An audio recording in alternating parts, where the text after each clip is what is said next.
I'm made out of ghee. Oh, This is all. Is this to honor your appointment as the chairperson of the campaign committee, sir? No. It's a coincidence. When I was being announced, then you came. That's all.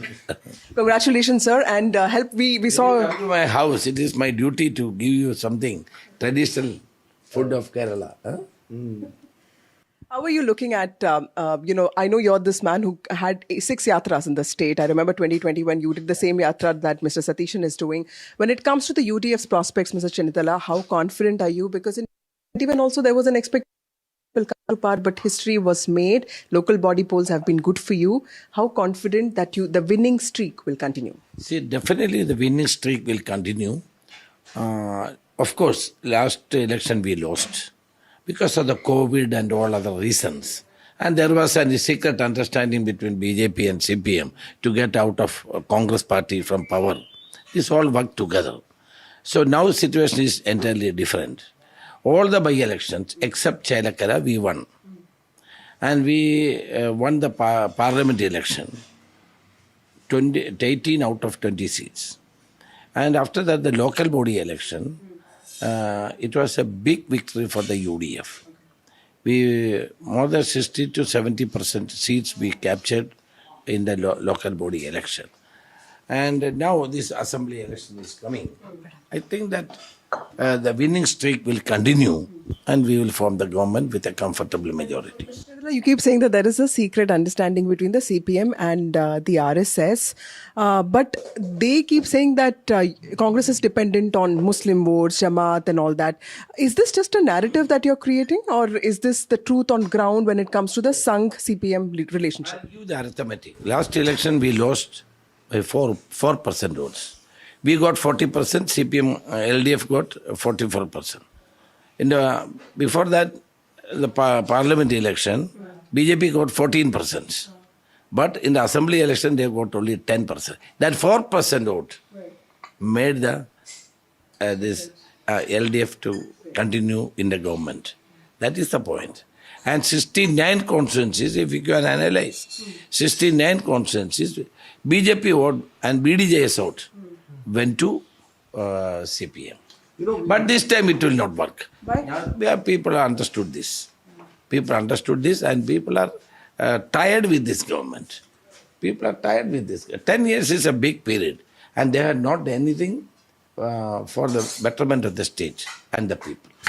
One of the things is that while we talk politics over breakfast, with such lovely breakfast, we should also start eating. So I've served you some idli and your kadla curry. You've got your chutney as well.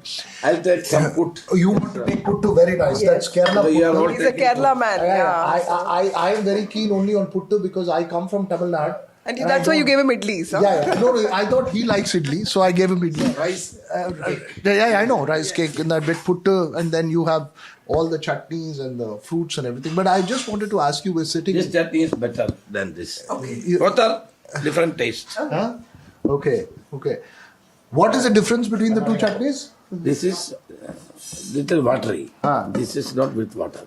Achha, okay, that's all. It's a dry chutney. This is a wet chutney. Yeah. Okay. No, so I, I just wanted to ask you, we're sitting. Thank you, buddy. Thank you. No, I just wanted to ask you, you see, one of the things eventually when you talk about the UDF in Kerala has been a lot of internal factions, infighting. People talk about it. Have you all had a discussion between you all on who will lead if the UDF comes to power, who will become chief minister? Has there been any preliminary discussion of that sort? How do we rationalize that the leader of opposition is there, the chairman of the campaign committee is there, there's Mr. K C Venugopal, there are other leaders as well. How do you all see this? Yes, there was a preliminary discussion in Delhi.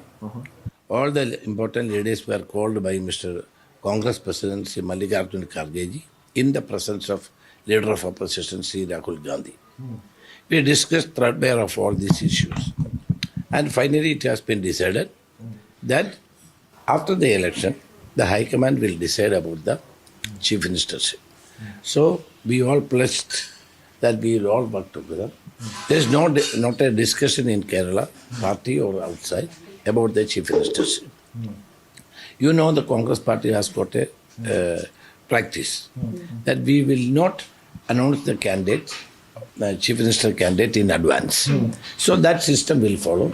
Everybody agreed. All the leaders agreed. And we are now working as a team. It's a UDF team. We are not speaking on different voices. We are speaking on one voice, and we are working as a team so that everybody will go to the people together and express our concerns about the state of Kerala. For last 10 years, nothing happened. Only our speeches. Nothing happened in the ground level. People are not happy with this government. So we have to go unitedly and tell the people what we will do for the people. Not only we criticize the government, we have a positive agenda for the for this God's own country. So I think that people will understand that. In the Panchayat election, it was a spectacular victory. So it will continue. That is our thinking, and that is the pulse of the people. Okay, as you say that, and I just ask you this question, and I won't nudge you further because elections, certain decisions are taken after elections, and I get the point that you're saying. We're sitting in front of a photograph of yours with Mr. Rajiv Gandhi. You've been a loyalist of the family. Definitely. So Always. Indira Gandhi ji appointed me as NSY president. Rajiv Gandhi appointed me as the I Vice President, Youth Congress All India President. So two questions I have for you. In our neighboring state of Karnataka, we are constantly seeing a power tussle between chief ministership. Mr. D.K. Shivkumar constantly says loyalty works in the party. I'm sure there is something at the back of everybody's mind about who is going to eventually take the cake and take the crown in that bit. Fortunately, we have a large number of leaders in Kerala, not only in the front runners and in the second line leadership also. We have very good leaders. And we have a semi-cadre system in Kerala, unlike other states. Congress party, if you look at the entire country, we are not a cadre-based party or a semi-cadre party. But Kerala is different from other states. We have a semi-cadre system. People work in tandem. People, even though we have differences, so many differences are there about the issues, perception. It happens. But now, after this Rahul Gandhi's and Khargeji's meeting, everybody has decided to work together, and we are not thinking about the chief minister. This is to save the people of Kerala from this autocratic rule of Sri Pinarayi Vijayan. That is the main idea. So we are all other to that, and we are not deviating from that. Mr. Chennithala, please we don't want to keep you starving, but what is your impression of Rahul Gandhi, sir? Because it looks like the Gandhi family has invested a lot in Kerala. First, Rahul was the chief minister, was the MP, and then, of course, Priyanka is also the MP from Wayanad. Are they really invested in Kerala? Has that been a support to you and Rahul Gandhi's involvement in national politics? Do you see that rising? See, Rahul Gandhi's speech in the parliament last 2 days back, it shows that he has emerged as a matured statesman and a leader which we all visualize. People, I was wondered how he has expressed these points in the parliament. And over a period of time now he has become a statesman and a leader which is representing the large sections of the society. And look, the BJP has totally unable to counter his points. The Prime Minister was not ready to speak in the Parliament. It was first time the Parliament passed the budget without Prime Minister's speech. So this shows that the points which he has raised as valued by the people of India. And also, yes, he has invested a lot for Kerala. He is present in Kerala, Wayanad, as a member of parliament. Now Priyanka ji is an MP from Kerala. Definitely it will help us. And also, Rahul Gandhi and Priyanka Gandhi and Gandhi family has a lot of respect, love and affection in the minds of the people of Kerala. No, we're talking of... Not only in Kerala, in the entire south, if you see, it is there. in Karnataka, Tamil Nadu, Pondicherry, everywhere in the south, in their south.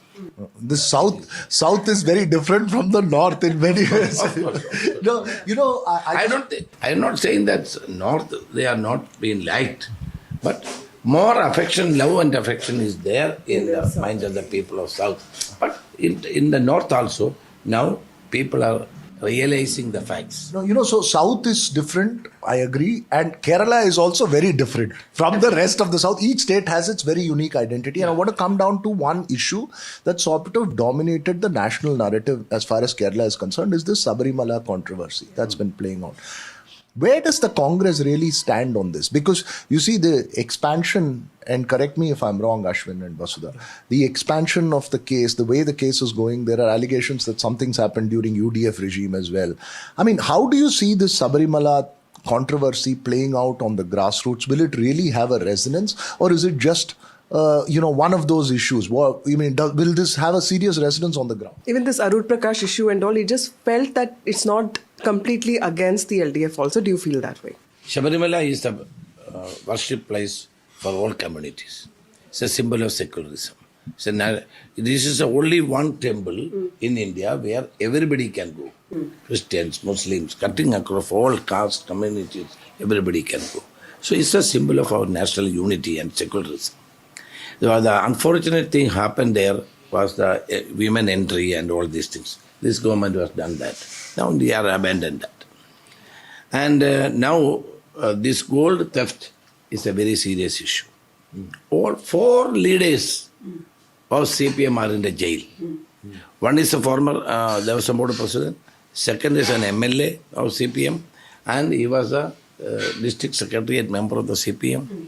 Very prominent leader and former Devasam Board president. Padma Kumar is still in the jail. All 4 important leaders are in the jail. No, in order to camouflage that, the government is trying to put pressure on SIT to inquire about some of the leaders of the Congress party. Why Arun Prakash was interrogated? Because his photo is with Unnikrishnan Potti. If that is the case, the chief minister has to be also interrogated because his photo is there with Unnikrishnan Potti. And when chief minister was handing over a key of an ambulance. Right. So, his photo with Unnikrishnan Potti is an issue. Chief minister's photo is also there. It should be treated same. So, I feel that the people of Kerala are matured enough to understand the policy of the government. Okay. Now, the question is, where is the gold? People are arrested.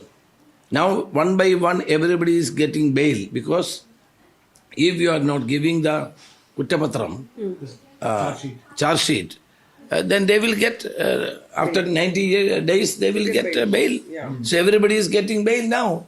Why they are not filed the charge sheet? In the actor's case,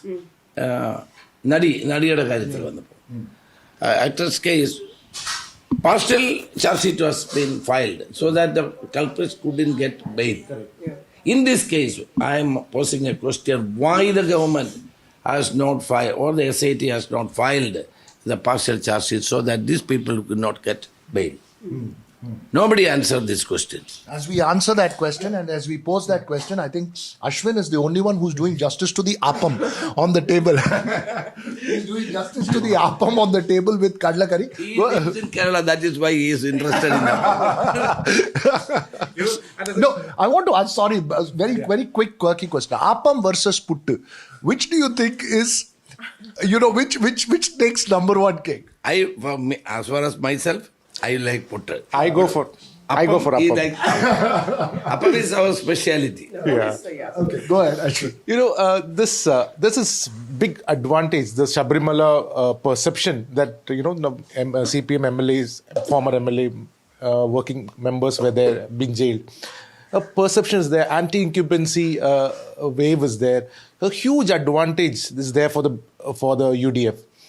Still, the big question is, what was the compulsion for the UDF to have an outside ally with the Jamaat-e-Islami party, was it a necessary requirement? That was it actually a requirement? Is there some kind of a compulsion for some kind of a allyship like that? It's not a compulsion at all, and Jamaat-e-Islami is not a part of UDF. We are never included in UDF. We have never included them in the UDF. The last Panchayat election also, we didn't carry them.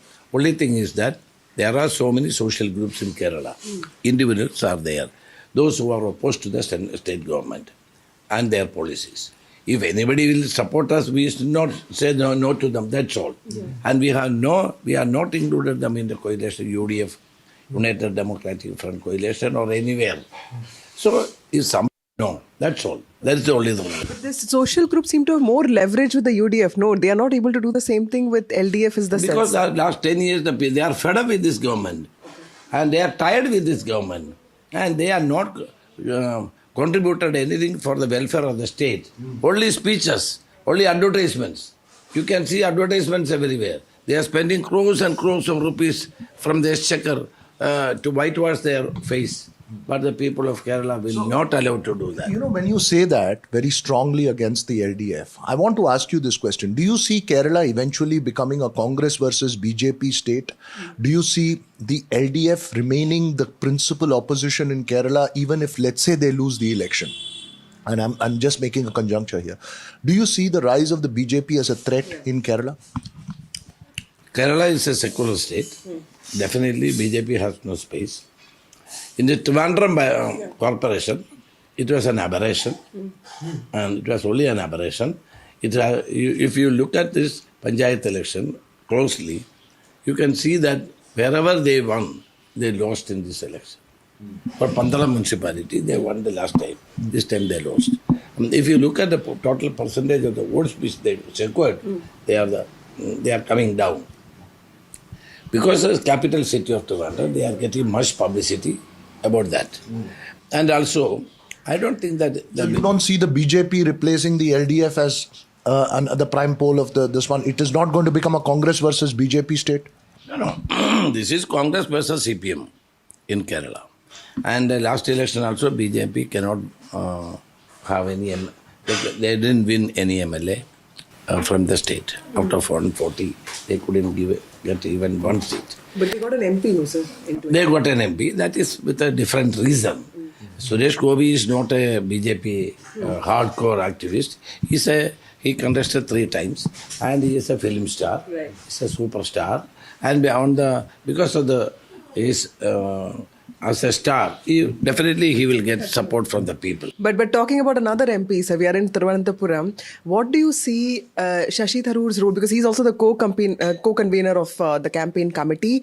Do you see him being utilized by the party? Because there was a sense that he was being undervalued by the party. No. You all have breakfast together like this and discuss things. Yes. Shashi Tharoor is a very close friend of mine. When he returned from the UN, I only pressurized him to come to politics and contested in Kerala. First I suggested Palakkad. Then he studied and said Trivandrum. We agreed. And Sonia ji was and Rahul ji also was very much interested. Manmohan Singh ji also, that we should contest. We all agreed. He won the election.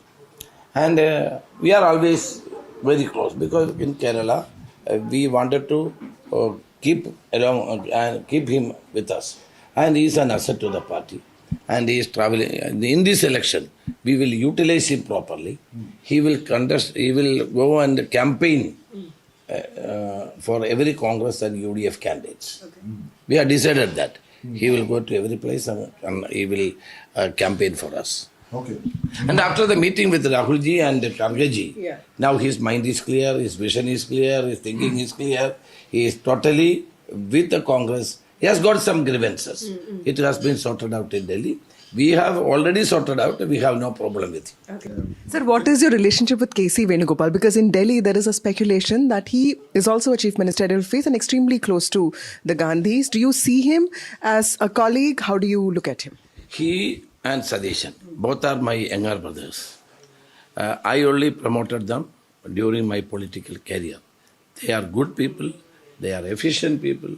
Especially K C Venugopal is doing well in a national level and he is very confident. He is in the he is working hard, 24/7 for the party there. Where to place all of us, it has to be decided by the High Command. You leave that Nobody can undervalue K C Venugopal's contribution in the party. You've spoken like a true congressman. You left the decision to the High Command. Definitely. Yeah, go ahead. It's interesting, there's a strange combination. Many of you are not aware. There is a combination of having steamed banana with papadam. Yeah, you aware of that? No, we should try that Yeah, you combination. should try. Banana you only get in Kerala. Yeah, and No, so- this steamed banana, yeah. No, we are running completely out of time. So I have one last question to you. Who's going to be having Kerala's puttu at the end of the day election? What is your prediction for these elections in terms of number of seats? We are aiming for. I will hold you to this. After the election is over, you'll have to give us puttu. Yeah, definitely. And we will take whether your prediction is correct or not. What's your prediction for Kerala? Our prediction is, and our aim is to capture 100 seats. Out of 140, we are thinking to get 100 seats. We are working for that. Unitedly, the team UDF is working for that. I feel that the people of Kerala will give us a very comfortable majority so that we can rule the state with confidence. Mr. Chennithala, what does this election mean for you personally? Because, you're also seen as an acceptable face across the state. I know that you also have support of groups like NSS and all that, which many in your party may not like. How do you look at your own personal struggle and what is your personal aspiration with regard to this election? So, personal aspirations are not important as far as this election is concerned. I am a loyal congressman, always stood with the Gandhi family. I will continue to do that. If I will not get anything also, I will work. For last 5 years, I had not given any position, but without creating any flutter. But you, Maharashtra in charge, no? That's a big post. That is there. Whatever responsibility, let me complete. Whatever responsibility given to me, I will try my level best. I was liked by the Gandhi family from my childhood onwards. So I have full confidence that my caliber, my work, I am a workaholic man. Always they respect. So I feel that let them take any decision. I will abide by that. My final question to you. I know I keep saying final question. We need to wrap this up. But, when you say that, this loyalty to people outside, it seems like just a political term. But for you all, it's an extremely emotional, knowing Congress people, it's extremely more. What's perhaps the most emotional moment for you as far as your journey is concerned with the Congress so far? The most important and emotional issue is the incident happened in Sabrimala. Because I was the IYC president that time. He came to my constituency 10 days back and he has supported me like anything. When my election campaign was over, this sad news I came to know. That was still I cannot accept it. Rajiv Gandhi was a visionary leader. He brought all of us into the prominent political positions, and he was always warm. His warm approach is very warm. His warmth, lovable nature. Not only for me, the hundreds of young people in the Congress party has been promoted by him. And that incident, even now, I cannot even remember also. So does Rahul have the same warmth that Rajiv Gandhi had? Both are different, but love and affection is in his mind. But sometimes he will not show it outside, just like Rajiv Gandhi. But he is also a lovable person. And he's just like Jawaharlal Nehru. He's an idealistic person. I always compare with Rahul Gandhi with Jawaharlal Nehru. Jawaharlal Nehru always speak against big industrialists, big people. He always have a socialistic approach. Pandit Jawaharlal Nehru. If you read his books, because we never met him. Rahul Gandhi is also like that. He speaks against big guns. He speaks against big industrialists. He speaks against authoritarianism. He speaks and he's a very simple person. Rahul Gandhi is a very simple person. And also, but he has got ideals. Idealistic person, we can say that. Whether he lose or win, but he will stick to his ideals. No compromise. That is no compromise. He's a principled person. That is, but Rajiv Gandhi was different. He was also a principled person, but approach was different. Naturally, everybody has got their own way of behaving and thinking. Thanks very much. Thank you so much, sir. Fascinating. Sonia Gandhi is of all these qualities. She is just like a mother to all of us. And Priyanka Gandhi, sir? Definitely. She is more warmth. She is very lovable. She carries everybody. You've shared puttu with all of them. Rahul Gandhi likes appam. Rahul Gandhi this is the nehi appam. This is the sweet. The nehi appam. Rahul Gandhi likes this. He likes Kerala food. He likes Kerala. Okay, so thanks very much. Because he was our MP. Whenever he goes, he'll take appam, put all these things. He likes it. Yeah. I want to conclude this, but I just have one important question to ask you finally.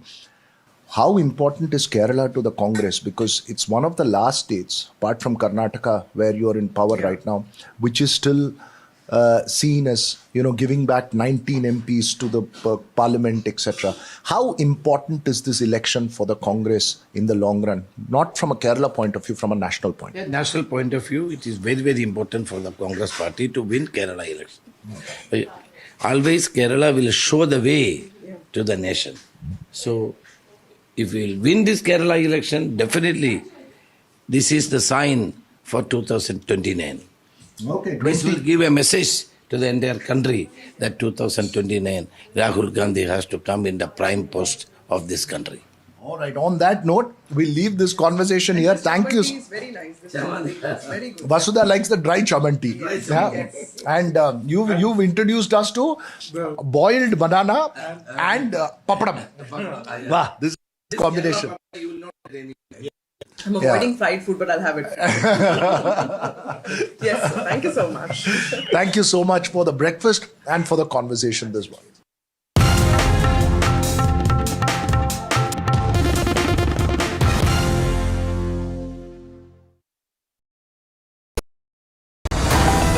He brings the authority of leadership in a world where AI is redefining the balance of global power. Meet Rishi Sunak at the NDTV In.AI Summit, 18 February, on the NDTV network. Straight from the heart of the newsroom to the core of the stories shaping your world. Join me, Gargi Raut, as I track all the developments as they break. Live from the NDTV newsroom, weekdays at 4 p.m. Across the country, he has tracked the pulse of power from Washington to Korea. Witnessed history being made in global capitals and conflict zones. Brought clarity to complex issues of national security and international affairs. Aditya Rajgol, covering international affairs like no one else, only on NDTV network. The sharpest minds driving the global AI narrative. Policymakers, founders, technology leaders.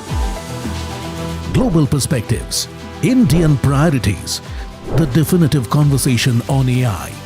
18th February, New Delhi, NDTV In.AI Summit 2026 on the NDTV network.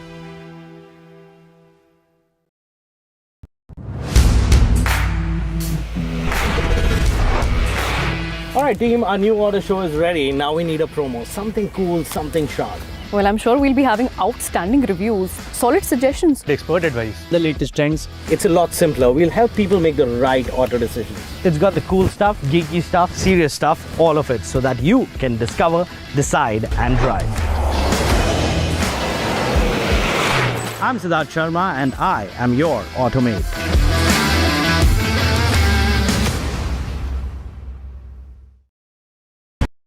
I don't sugarcoat.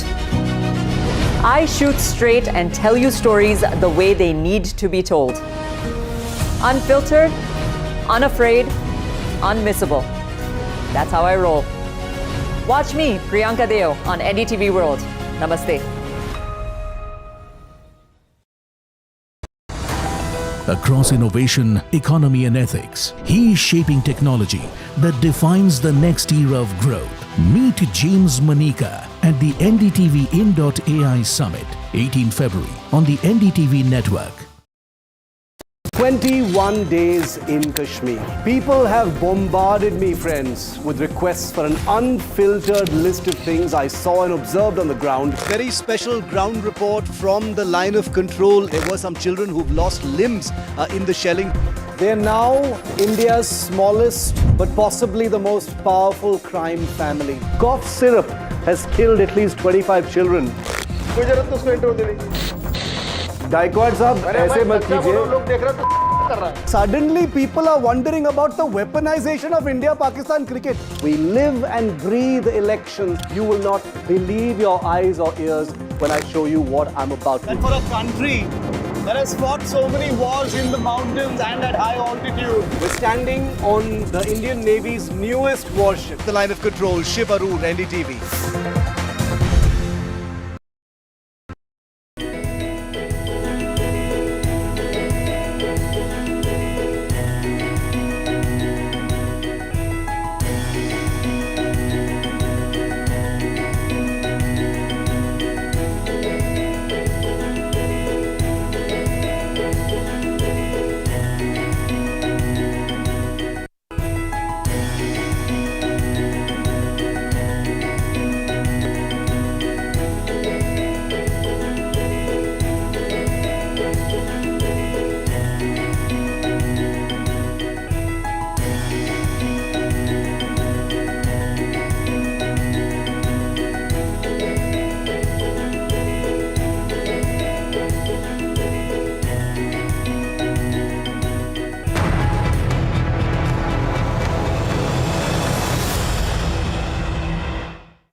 Hello and welcome. You're watching Sunday Prime. I'm Gargi Rawat. Politics has erupted in Maharashtra over remarks made by the state Congress chief comparing Chhatrapati Shivaji Maharaj with Tipu Sultan.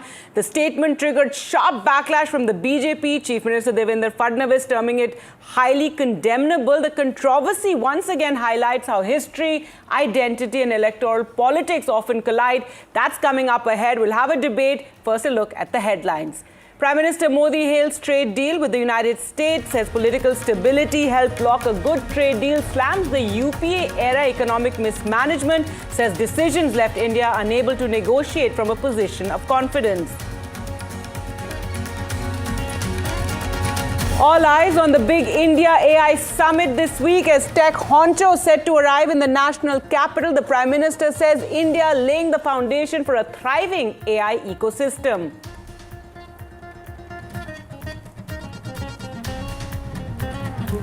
India and Pakistan are facing off in Sri Lanka for the T20 World Cup. India passed the 100-run mark. Abhishek dismissed for a 0 at the start.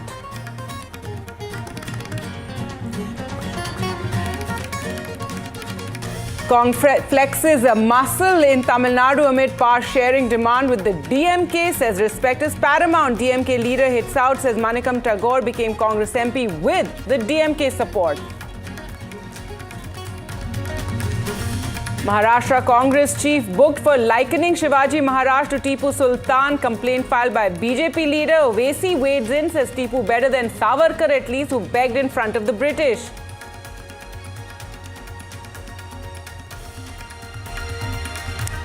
Bangladesh's new Prime Minister set to take oath. Will Tariq era reset India-Bangladesh ties? Lok Sabha Speaker Om Birla will attend the swearing-in.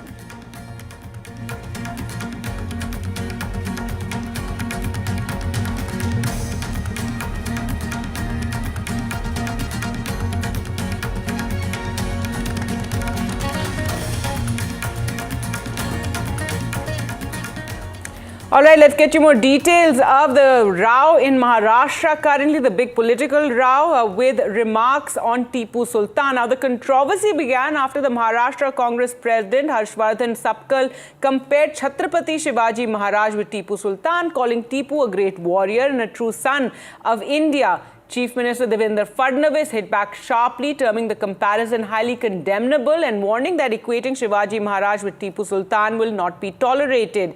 Meanwhile, in Malegaon, Deputy Mayor Shane Hind defended keeping Tipu Sultan's portrait in her office and adding fuel to the fire. AIMM Chief Saduddin Owaisi has now entered the debate, calling Tipu a martyr who fought the British, contrasting him with Veer Savarkar. Meanwhile, a complaint has been filed against the Maharashtra Congress chief in Pune over his statement. Chhatrapati Shivaji महाराजांचं शौर्य ज्या पद्धतीचं आहे आणि एक स्वराज्य नावाचा त्यांनी जो ज्या पद्धतीने एक विचार दिला आहे, अगदी त्यांच्याच मांडेआळीमध्ये त्यांच्यानंतर त्यांच्या बऱ्याच कालावधी लोटल्यानंतर त्यांचा आदर्श घेऊन टिपू सुलतान यांनी इंग्रजांच्या विरोधात कुठेतरी लढा पुकारला होता आणि त्या अर्थानं टिपू सुलतान हे एक शौर्य गाजवणारे एक योद्धे होऊन गेले, एक भारताचे भूमिपुत्र होऊन गेले. त्यांनी कधी कुठल्याही विखारी विचारांना त्यांनी जवळ केलं नाही. तर एक शौर्याचं लक्षण म्हणून टिपू सुलतानांना आपण शिवाजी महाराजांच्या समकक्ष बघितलं पाहिजे. Well, after a huge backlash in Maharashtra, the Congress chief did issue a clarification over his remarks. But as we said, Devendra Fadnavis did hit out. Let's take a look at all those statements.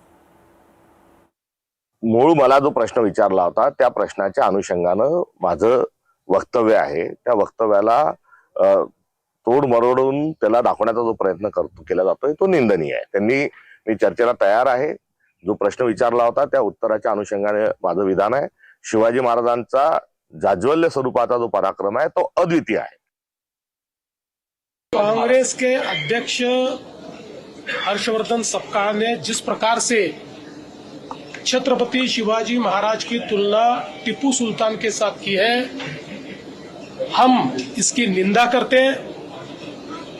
उनको शर्म आनी चाहिए. छत्रपति शिवाजी महाराज जिन्होंने मुगलों के साथ लड़ाई करके स्वराज्य का निर्माण किया और हजारों हिंदुओं को कत्ल करने वाला टिप्पू सुल्तान, वो और महाराज, इनको एक समान आदर दिया जाए, इस प्रकार की बात अगर कांग्रेस पार्टी कहती है तो वोटों के लालच में ये कितने भी जूते चाटे, महाराष्ट्र और देश इसको सहन नहीं करेगा. 1991 में टीपू सुल्तान की शहादत हुई. अंग्रेजों से लड़कर टीपू की शहादत हुई. जेल में बैठकर टीपू तुम्हारे वीर की तरह 6 लव लेटर नहीं लिखा अंग्रेजों को मैं माफ कर दो, तुम जो बोले मैं करता हूं.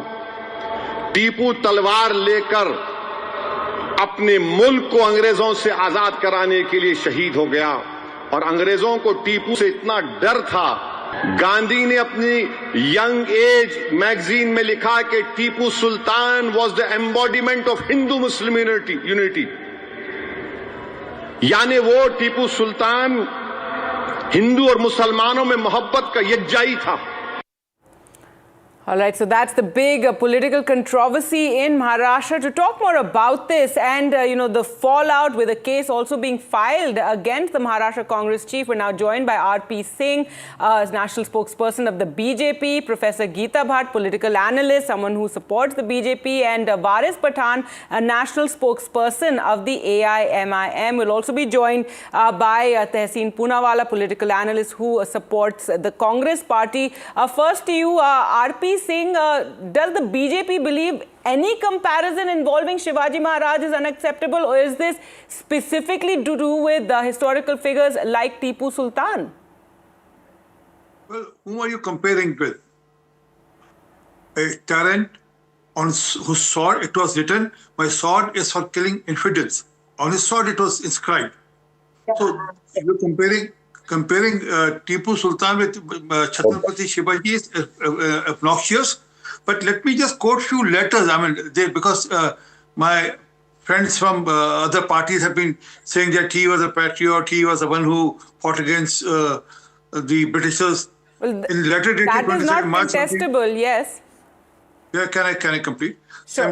In a letter dated 22nd March 1788 to Abdul Qadir, one of his courtiers, he wrote that over 12,000 Hindus were honored with Islam. There were many Namudris, bracket Brahmins. Among them, the achievements should be widely publicized among the Hindus. There, the local Hindus should be brought before you and then converted to Islam. Well, this is, he's writing in 22nd March 1788. Another letter, 14 December 1788, to the Army Chief of Calicut. I'm sending 2 of my followers with Mr. Mir Hussain Ali, with their assistance. You should capture and kill all Hindus. And those below 20 may be kept in the prison, and 5,000 from the rest should be killed by hanging from the tree tops. That's my order.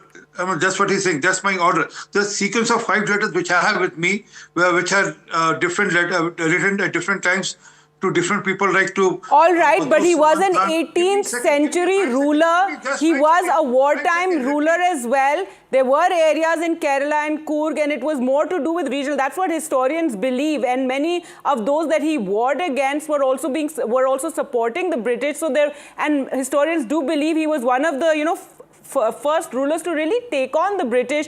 Tehseen Poonawala also joining us. But Geeta Bhatt, is it fair to time and again, drag these historical figures into politics? Okay, Tehseen, first I want to come across to you also, Tehseen, but this remark that was made, R.P. Singh, I'll come back to you, but one second, let's talk about the politics now. Does the Congress officially endorse this view of Harshvardhan Sapkal, this comparison between Chhatrapati Shivaji Maharaj and Tipu Sultan? Thank you so much for having me on the show. Good evening to you, to all my fellow panelists. Absolutely not. What rubbish, what nonsense. I'm from the land of Chhatrapati Shivaji Maharaj. He was the greatest king ever to have been born in India, the most valorous king. There may be... You may find some qualities in all other kings, including Tipu Sultan. But how can you compare the two? Did my Chhatrapati ever convert anybody? R.P. Singh ji is there, Professor Geeta Bhatt is there. Did my Chhatrapati ever rape women? Or plunder temples or mosques? What rubbish! There's no comparison between the two. But so did the party misjudge? So clearly it misspoken and misjudged the situation to make such a statement in public. Given the sentimentality, given the public sort of sentiment when it comes to Chhatrapati Shivaji? No. One individual did it. As not a party doing it. But I have to put it on record. This business of putting up the picture of Tipu Sultan, this business of trying to polarize and saying Tipu Sultan again, Owaisi is obviously doing it to polarize elections, particularly in Assam and West Bengal. So Owaisi is helping the BJP, and the BJP will latch on to this. Why would you put on a picture like this in, why would the Malegaon mayor, deputy mayor, or whoever she is put up the picture like this? What is this rubbish? You already had that one, sorry for my language, girl's chichora father saying that we will paint Mumra green. What is going on? Is this some kind of, Devendra Fadnavis ji should act against this. What is going on? All right, Waris Pathan, by contrasting Tipu Sultan with Veer Savarkar, dragging in that comparison, the AIMIM widening the entire controversy beyond Maharashtra. Gargi, Tipu Sultan fought against the Britishers. He was martyred fighting against the Britishers. And when he died, on his finger there was a ring on which Ramji's name was written. Now, if you go and see the Constitution, original Constitution, 1950, page number 144, you will find the picture of Tipu Sultan alongside Jhansi ki Rani Lakshmi Bai. So what problem do this BJP or the RSS have with Tipu Sultan? They hate him because he fought against the Britishers, because they love those people who bootlicked the Britishers. Savarkar wrote 6 mercy petitions from jail. And they worship him. Nathuram Godse, who killed the father of our nation, Mahatma Gandhi, they worship him, they like him. They don't like a person. I take strong objection to this absurdity.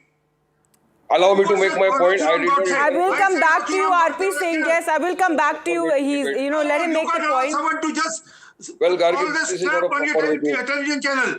He was making his point. I was very quiet. Do you know? Yes, RP Singh, I was going to come back to you to APJ counter what he was Abdul saying. Kalam, Yes. He praised Tipu Sultan, You the heard missile about man. Baba He praised Jalasia? Tipu He is Sultan. part of Listen to him. Congress party. Mahatma Was Gandhi, temper from he praised Muslim Tipu Marxist. Sultan. They don't love, they love APJ Abdul Kalam Azad. Now let them say that they don't even love Mahatma Gandhi. Mahatma Gandhi said about Tipu Sultan, but these people, they just want to spread hatred. They just want to see to it, they polarize the situation. And now, just now, Tehseen was saying that, what about the girl who spoke about Mumra and all? Tehseen, not only Mumra, not only Maharashtra, but inshallah, one day will come when the entire country will see green. Our flag color is green. Our party's flag color is green. What problem do you have? All right, we'll come back to you again, Tehseen. I want to get Geeta Bhatt in here. She hasn't had a chance to speak. Geeta Bhatt, this constant dragging in of historical figures. Yes, the Congress, we've only heard it from one Congress person there in Maharashtra. Other people may not hold the same view. But again, getting involved in this entire controversy, a case also being filed. Should history be left to historians to discuss and not drag all this into the realm of politics and electoral politics?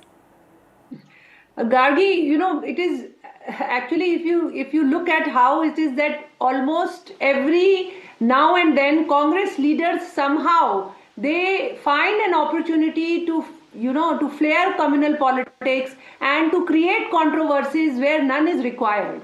In Maharashtra, and please let us remember that it is none other than the president of the state, state president of Congress party who has given this statement. In Maharashtra, where there are such, your tall leaders, such tall figures who can be, represented, quoted.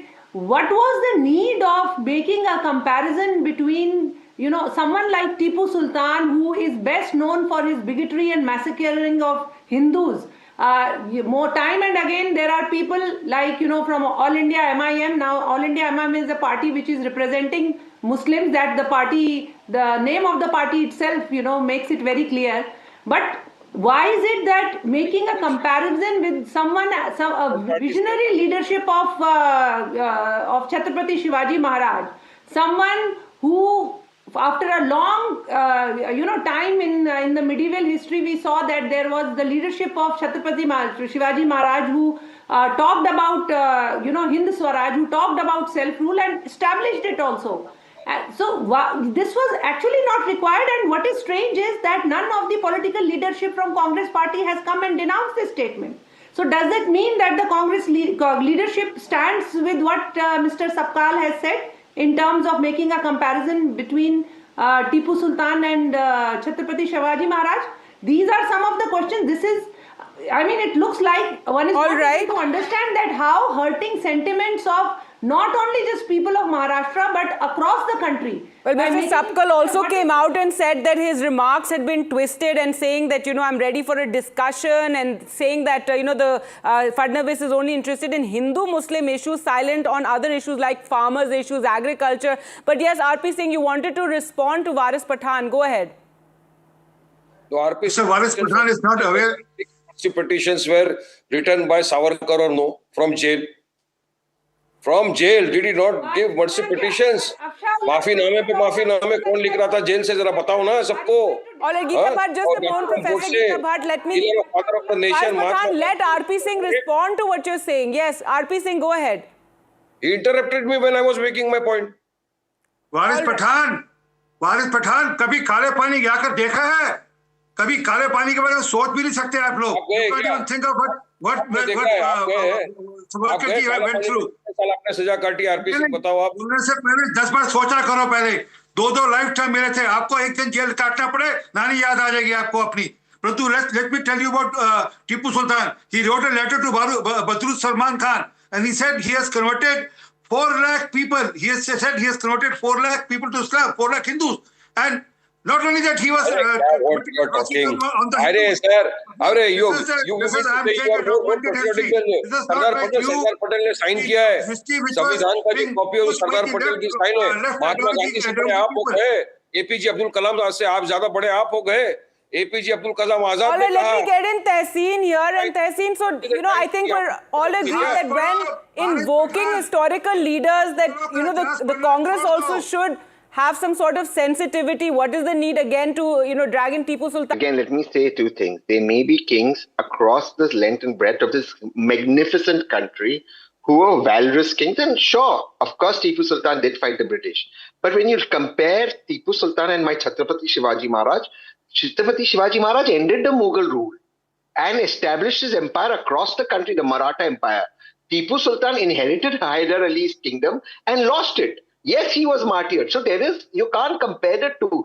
He may have been a brave king, but end of the day, Chhatrapati Shivaji Maharaj is another level. Second thing, we have to understand one thing. The current issues of the nation needs to be discussed. When we get into these issues, the BJP is not put on the mat. It is important to throw BJP out of government. This is a party that hasn't spoken in Lok Sabha about the issues that are plaguing our country. So we have to. So don't fall into this trap of arguing with the BJP, because the BJP will beat us on this track.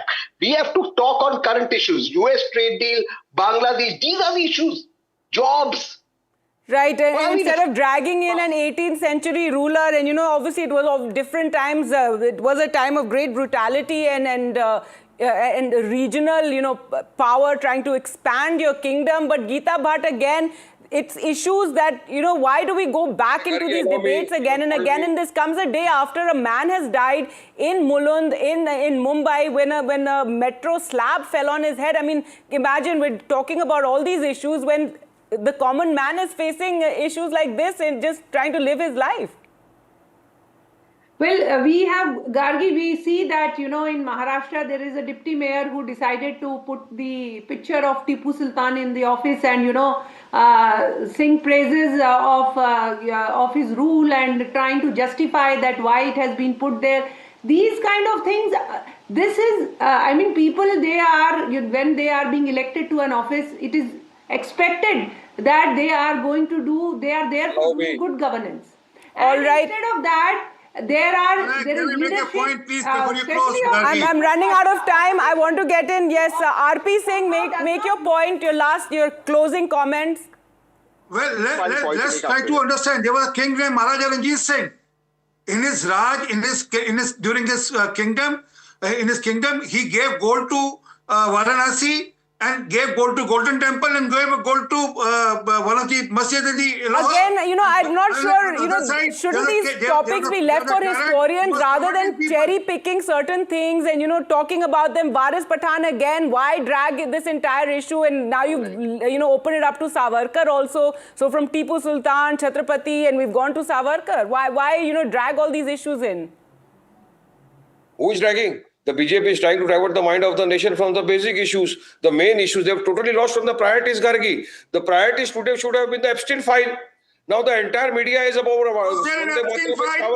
They have totally lost the Epstein files. What about Epstein file? Hardeep Puri. Hardeep Puri ka naam hai, Modi ka naam hai, Anil Ambani ka naam hai. What about the Epstein files? Why don't you talk about that? We're not talking about the Epstein files at all. आप टीपू सुल्तान को hero बनाएंगे, देश का ये allow नहीं करेंगे हम लोग. अरे हीरो तो संविधान में फोटो है उसका. हीरो क्या संविधान में फोटो है? I agree that we don't need to keep debating all these historical events that have taken place, historical leaders. Respect sensitivities. Tehseen, yes, final word to you. Go ahead. The enemies of the Hindu youngsters and the Muslim youngsters are the same. Lack of opportunity, Nepo kids getting everything, bad crumbling infrastructure where somebody traveling in a rickshaw is dying or pothole is dying. Those are the issues. The issues are not what happened in the past. If the opposition is serious about throwing out BJP, which we should, then focus on the current issues. I cannot be more assertive about this, and don't fall to the BJP, to the MIM's polarizing politics. They are all right, well, we'll have to leave it there. Thank you so much, RP Singh, Geeta Bhatt, Varis Pathan, and Tehseen Poonawalla for joining us. And yes, I think the issues that are more important are those that affect the common man. So let's talk about what took place in Mulund, this absolutely shocking accident in which an Aam Aadmi was killed. One person was killed, 3 others injured. injured after a portion of an under-construction metro pillar collapsed in Mulund. This is northeast Mumbai. It took place on Saturday afternoon, and this raises serious questions over civic safety and oversight. Now, according to the Mumbai Metropolitan Region Development Authority, a section of the parapet fell from a height onto a passing auto rickshaw, while a nearby car was also crushed, pointing to what many are calling blatant civic apathy at a high-risk construction site. The MMRDA has now imposed 6 crore in penalties on the contractor and supervision firms involved, promising stringent action. Chief Minister Devendra Fadnavis has ordered a high-level probe and also announced a 5 lakh compensation for the deceased's family, full medical coverage for those injured. But the tragedy has sparked a political storm as well, with Varsha Gaikwad, Anand Dubey alleging administrative negligence, calling the incident murder, not an accident, and accusing the government of a cover-up. The deceased was identified as Ramdhan Yadav. He was a prominent Samajwadi Party leader. 5 project managers arrested, a senior executive engineer suspended, and work at this site has been halted for the moment. Heads must roll. We need transparent, accountable practices. If there is a shoddy contractor who has not done his job, he needs to be blacklisted. And as Adanya Devendra Fadnavis, the Chief Minister, and my own leader, Eknath Shinde, have asked for this probe, they have also announced 5 lakh rupees for the family. It's not a question of money. The deceased and can never be compensated. But having said that, if we look at the Mulund incident, we need to learn from this, because if construction sites collapse, then it results in death and this kind of a tragic situation. Metro के काम में, निर्माणाधीन काम में एक हिस्सा गिरता है, 3 लोग घायल हो जाते हैं, 1 व्यक्ति की मौत हो जाती है। इसका जिम्मेदार कौन है? ठेकेदार है कि कंसल्टेंटिंग कंपनी है, कि उसमें काम करने वाले इंजीनियर्स हैं, कि डिपार्टमेंट है, कि सरकार है, कि प्रधानमंत्री कार्यालय? कौन है? कौन जिम्मेदारी लेगा? कौन जवाबदेही लेगा? कैसे सजा होगी? कोई दंड लगा दे रहा है, कोई मुआवजा घोषित कर दे रहा है, उससे क्या जाने वापस आएंगी? कहीं आप ब्रिज का कुछ अलग ढंग से डिजाइन कर दे रहे हैं, कहीं निर्माणाधीन मेट्रो का पिलर गिर जा रहा है। ये सब क्या हो रहा है भाई? मेट्रो के गर्डर के बारे में जो इंसिडेंट हुआ, उसमें 4 जन यहाँ पे इंजर्ड हो गए, जिसमें 1 जन एक्सपायर हुआ है। पूरी इंक्वायरी बैठेगी अभी, इसका पूरा ऑडिट होगा। सीएम साहब पूरे इसके ऊपर ध्यान रखे, पूरी मिनट टू मिनट की इंफॉर्मेशन हमारे आमदार मीर भाई उनके पास से ले रहे, और यहाँ उनकी पूरी नजर यहाँ पे है। तो ऑब्वियसली इसके ऊपर थर्ड पार्टी ऑडिट होगा। ये क्या हुआ, कैसे हुआ, कंसल्टेंट कौन था, कौन साइट इंजीनियर था, किसको काम दिया था, और जो भी इसमें दोषी है उसके ऊपर पूरी कार्रवाई की जाएगी। This is unacceptable in a city like Mumbai. आप कैसे वर्ल्ड क्लास इंफ्रास्ट्रक्चर ऐसे बना सकते हो? MMRDA must be held accountable. Mumbai Metro Rail Corporation must be held accountable. The Tata and China Harbour JV, which is responsible for this construction, must be held accountable. और जो कोई officials है, उनके खिलाफ culpable homicide का charge लाना जरूरी है। अगर सरकार ने एक्शन नहीं लिया तो हम रास्ते पर उतर जाएंगे। आज चीफ मिनिस्टर देवेंद्र फडणवीस जी 5 लाख compensation अनाउंस करते हैं। Is that enough? Is 5 lakhs enough? Is that what the government thinks a human life is worth? ऐसी चीजें मुंबई में हो कैसे सकती है? इसके गिरने का जो प्राथमिक कारण जो यहाँ पे समझ में आ रहा है, उसमें जो कंक्रीट की स्टिचिंग है वो ना होना, या फास्टनिंग जो होती है उस फास्टनिंग में कुछ टेक्निकल प्रॉब्लम हुई है, ऐसा दिख रहा है। तुम्हें ऐसा खबर एक इमीडिएट एक्शन के तौर पे MMRDA ने जो इस लाइन के जो कॉन्ट्रैक्टर है जो कर रहे हैं काम, वो मिलन इंफ्रा है, उनके ऊपर 5 करोड़ की पेनल्टी लगाई है। और जो इस काम को देखरेख करने की जिम्मेदारी जिन जनरल कंसल्टेंट को है, LBG और हिल, उनके ऊपर 1 करोड़ रुपए की पेनल्टी लगाई है।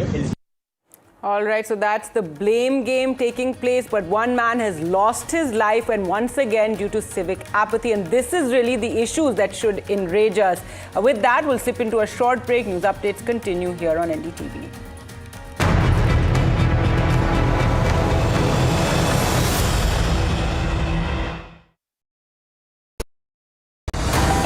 As a leading voice in open technology, she is shaping how AI remains transparent, trusted, and accountable. Meet Amanda Brock, at the NDTV in.ai Summit, 18th February, on the NDTV network. इनको यहाँ से जाना ही होगा। जय मां दुर्गा! तृणमूल कांग्रेस आज क्यों रोए? There is no bigger battle in 2026. And nobody has reported Bengal like I have. Buckle up for an unforgettable election thriller. Will the BJP breach Mamta's fortress? TMC जावे, BJP आसपे।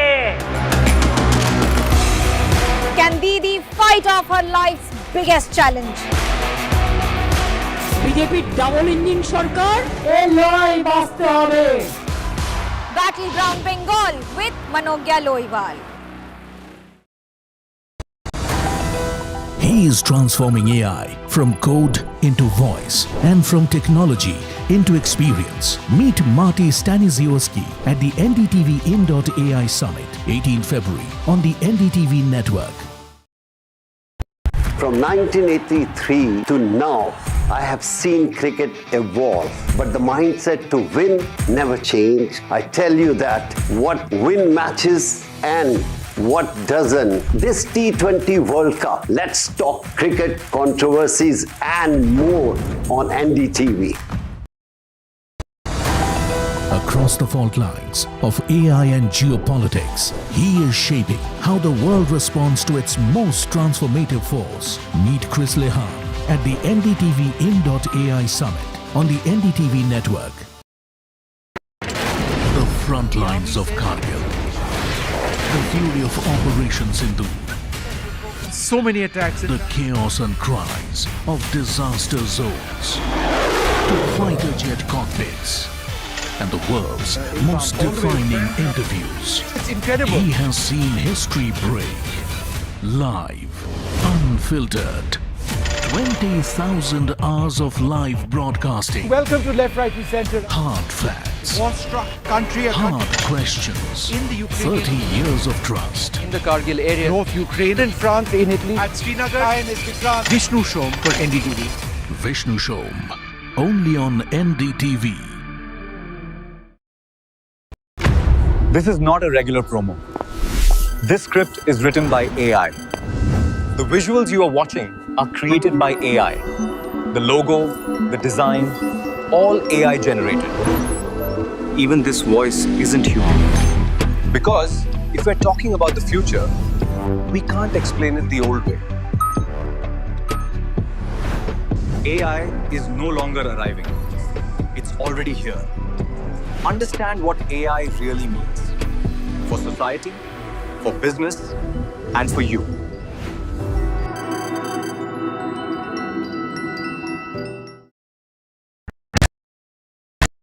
The promo. This script is written by AI. The visuals you are watching are created by AI. The logo, the design, all AI generated. Even this voice isn't human. Because if we're talking about the future, we can't explain it the old way. AI is no longer arriving. It's already here. Understand what AI really means for society, for business, and for you.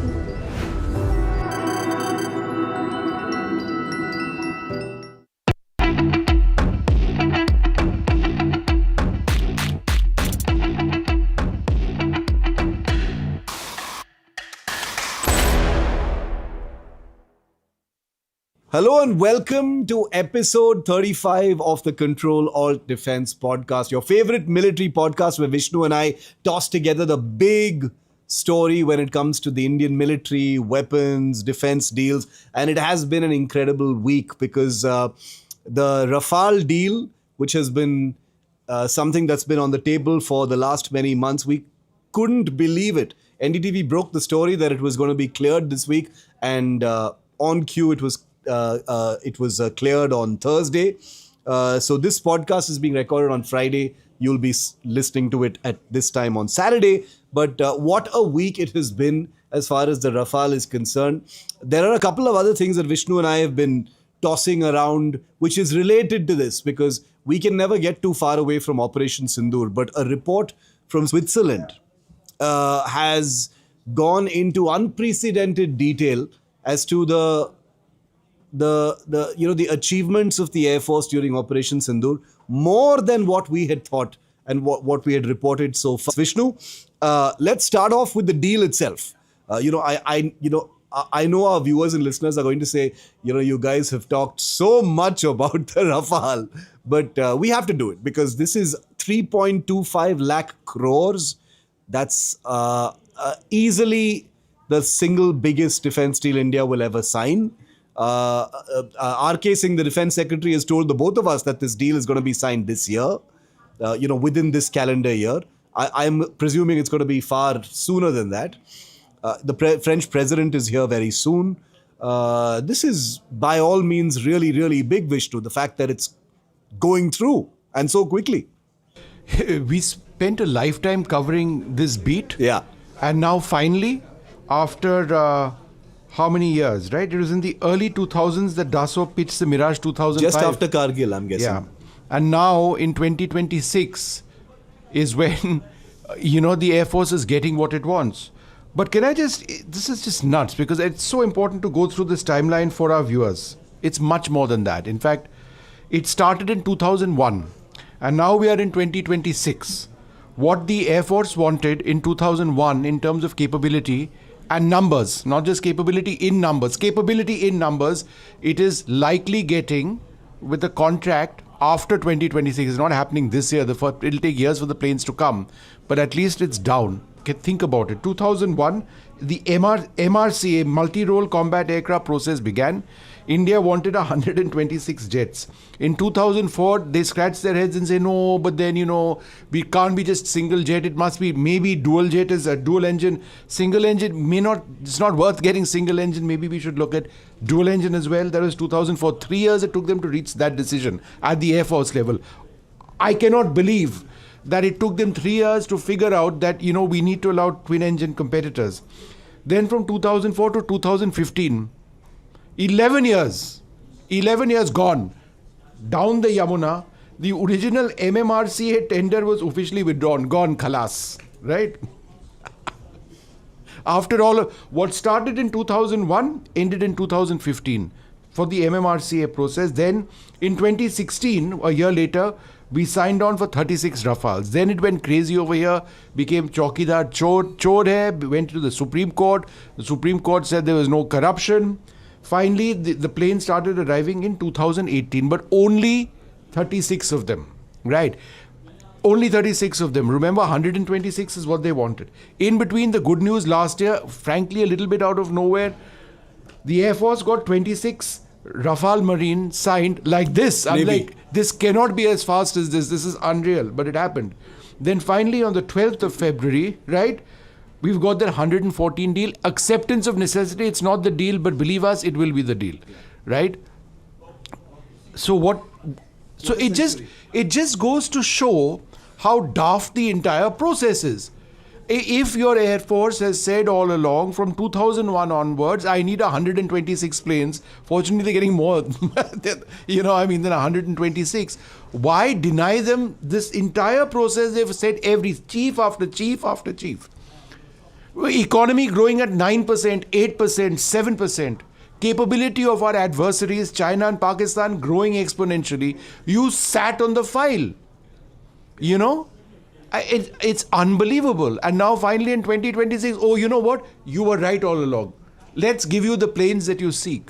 It needed an Op Sindoor. It needed a war between India and Pakistan for our boffins to get this into their head that without this capability, you are done for. Which means you've had the latter half of the Atal Bihari Vajpayee government, the entirety of the UPA government, 2 terms and then some of the Modi government, equivalent to a quarter century, Vishnu. And it's very compelling when you put it like that.